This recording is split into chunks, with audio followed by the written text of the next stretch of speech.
Hello, Scorpio, Sun, Moon, Rising, and Venus signs. Kamusta kayo? Sana po'y nasa mabuti kayong kalagayan. Welcome back po sa Star Tarot. Kung bago kayo dito, welcome din kayo. Thank you sa inyong support. I truly appreciate it. God bless you all. Scorpio, pauna mensahe ninyo, Page of Pentacles. Ayan, so this is good news coming your way. At ang mga balitang ito ay related sa inyong money, career, and finances. Baka meron na kayong bagong trabaho, bagong offer, career, mga ganon, or pwede rin na baka meron kayong property na binibili, no? So maaring meron na kayong balita about that. Ten of Cups, this is happy family, no? This is good kasi masaya ang bawat isa sa pamilya. There is harmony, there is love, at saka kung ano siguro yung gusto ninyo at kung ano yung needs ng inyong pamilya ay nandiyan dyan na, maaring na po-provide niya, kaya masaya. Star energy, wish fulfillment energy. Meron kayong wish dito na magka-come to fruition na, ano, Scorpio. Meron ditong mga wish kayo na talaga namang ibibigay na ng universe because it's about time na para makuha nyo na yan. It's about time na para ma-experience nyo na yan. So this is also new beginning energy. There's new hope, new optimism, new beginning sa star energy. Kaya meron din kayo mga sisimulang bago rito, no? We have Queen of Pentacles. Swerte kayo pagdating sa pera, no? Kasi si Queen of Pentacles resonates with wealth, kayamanan. So there is financial gain, there is prosperity and abundance coming your way.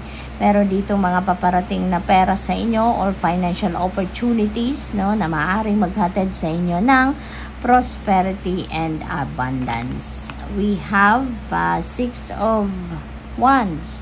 Ayan, so this is victory.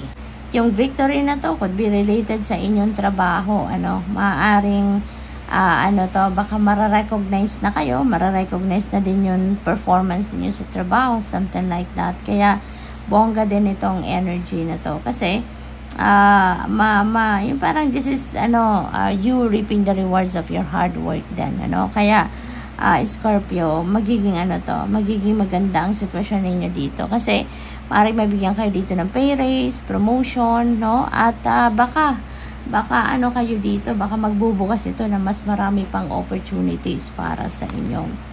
We have Page of Swords. Ayan, so dito sa Page of Swords, Scorpio, this could be balita, news coming your way, no? Maraming balita kasi sa Page of Pentacles ganun din. Baka meron kayong inaalam dito, no? Maaaring nagre-research kayo, you're gathering information, gathering facts, no, at this time, kaya maaring yan ang paparating na mga impormasyon sa inyo. We have High Priestess. Ayan, okay, so since katabi niya si Page of Swords, may mga impormasyon paparating sa inyo. There could be some secrets also that is coming to light, Scorpio. Maaring meron ditong mga katotohanang madidiscover kayo.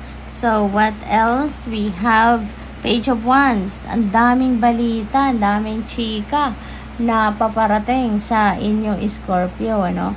So sa Page of Wands din, din ito, exciting naman ito si Page of Wands, no. Kasi baka meron kayo dito mga in-applyan trabaho, baka meron kayo mga in-applyan papeles, permits siguro for business, no, at maaring yan ay makuha nyo na din sa ngayon. So that is good. This could also be possible na meron opportunity dito na alam mo yun, yung link naman sa inyong kaperahan, no? Baka link naman ito sa inyong talents and gifts, no? At siguro baka merong offer sa inyo ng trabaho at magagamit nyo na dito finally yung inyong passion. Magagamit nyo na dito finally ang inyong ang inyong talents, skills, and gifts. So good luck. Thank you for watching. Love and light. Namaste.